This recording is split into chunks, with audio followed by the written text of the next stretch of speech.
Hey, Mark Meldrum, Northern Ohio Chevelle Club, and we're underneath the 1966 Chevelle tonight with the LS motor in it. And you can see the front part of this beautiful drive shaft from Henderson that we talked about this weekend. And we can see this beautiful 6L80 transmission.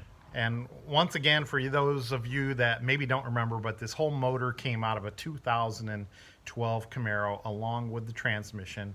Bought everything from Cleveland Performance back in October, and it was all on a pallet, and I had a key and I could start it right up. And you know, over the winter and up until now, we've transformed it into this 66 Chevelle.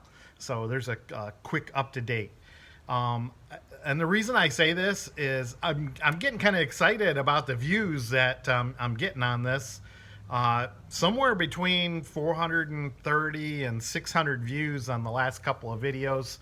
And for the Northern Ohio page that only has about 2,000 viewers, you guys must be enjoying this, and I'm getting a few notes back and whatnot. Anyway, let's get to tonight's topic. This transmission had me a little worried it was not shifting correctly. And I've been really scratching my head on how to figure this out. It seemed like it was only getting into third gear.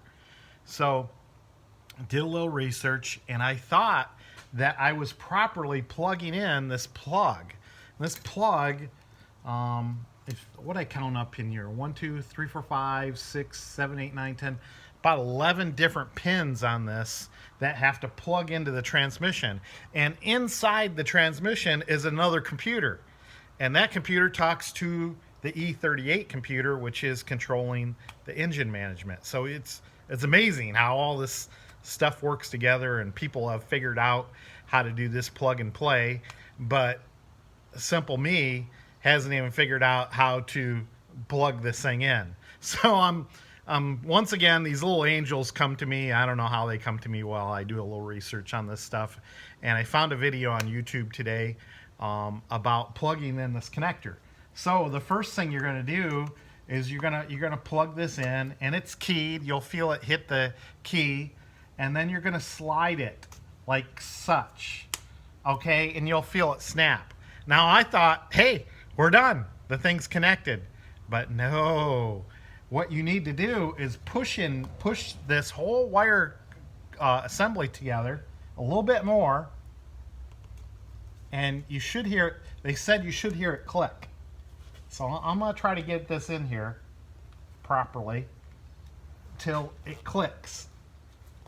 And I don't feel it yet, but we'll mess around with this thing until I feel it click in there, and then hopefully this transmission operates properly, and we'll show you a proper test drive. Okay, cross your fingers. Okay, here's another view on this connector, and there's one more thing. Once you feel it click into place by pulling this down and pushing it in, there's a little white button here that you push, and then that even locks it in further. So now you can't unlock it without pulling this tab out. So once again, hopefully all this is in place now. Okay, one other thing I thought I'd mention on this transmission is there's no way to check the level of it. So that's another goofy thing about this. But this is the plug, okay, the fill plug. And basically, to get it out, it's gonna be in the housing. I'll show you that in a second. Got a couple of O-rings to seal on here. You're gonna pop this up, and then you feel it kind of goes. The diameter changes. It gets a little smaller, so it comes out. And then I got my fingernails out under there and pried it up out of there. But just to show you, this is one thing that can be replaced. And I have a new dipstick for the transmission on order. I found that on eBay. So I'm waiting for that to come. But until then, I'm going to put the plug back in. And can see my hand up here, and I'll try to get it back in place, and it simply just pushes down, and then you push the cap down I showed you. So boom, it's in place. Now to check oil level on this, I'm not going to go through that procedure, but it's kind of goofy. You got to have the transmission warmed up and set and level, and then you take this drain plug out, and only a little dribble of oil should come out. That's the way they suggest you to check the oil, since you don't have a dipstick. But I'm gonna wait. I got a dipstick coming. I think I'm pretty confident this is filled up with oil now, and hopefully everything's good for the test drive. See ya.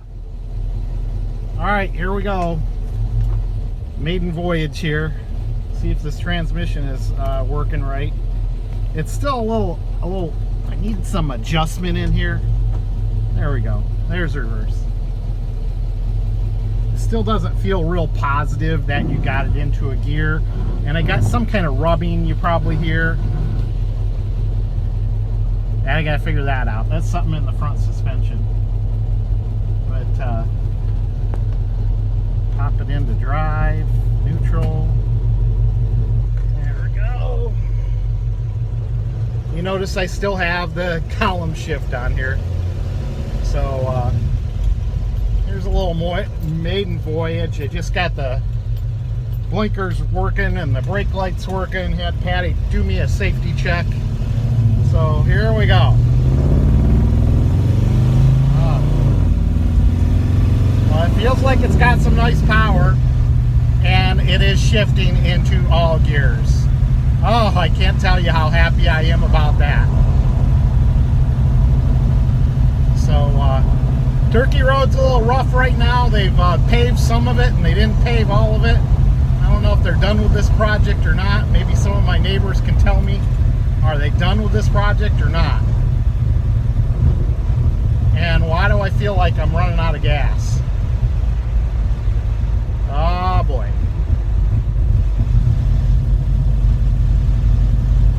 I better get myself up to a gas station, or get turned around and get some fuel in this thing, because it doesn't feel like it has gas in it. And I got somebody catching up to me. Oh, the joys of car restoration. I tell you, this feels a little iffy. Like I say, I'm scared to get on it, because I feel like I'm gonna run out of gas. Fortunately, the gas station is maybe a mile or two up the road here. So, hey, what the heck? Why not take a chance? The brakes need to be bled out a little bit more.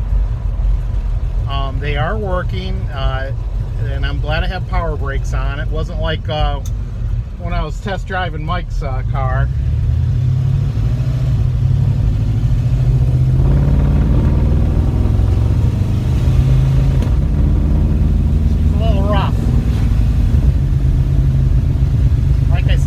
I don't think I have any gas in it.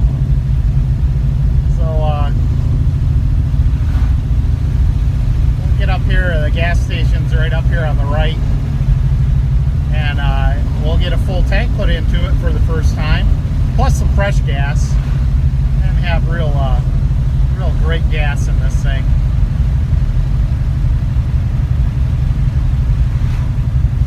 It's a beautiful night. It's about 87 degrees here. It's starting to cool down, and it's a little iffy. You probably see my I'm working the steering wheel a little bit more than I have to, but it's okay. It definitely needs a front end alignment. I'm not going to let go of the steering wheel. I don't know which way it'll pull, but all right, we made it to the gas station, so that's cool. All right, there you go. A successful test drive around the block. That was probably about a 5-mile loop. Excited. And we'll be doing burnouts before you know it. So there you go. Mark Meldrum, Northern Ohio Chevelle Club, Meldrum's Monster Garage. Go Tribe. See ya.